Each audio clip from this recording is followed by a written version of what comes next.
Hi, this is Chris Donald, General Sales Manager of Vatland, Chrysler, Dodge, Jeep, and Ram.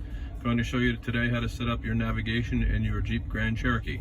With the radio on, you're just going to reach over and you're going to hit the navigation button. This is going to bring up your navigation. Just hit menu there, and then it's going to ask you where to. Type in your address, and it'll say spell city. You just start typing. It'll automatically complete for you. We're going to type in Vero Beach. The street is next. We're going to type in US Highway 1, and you can see that here.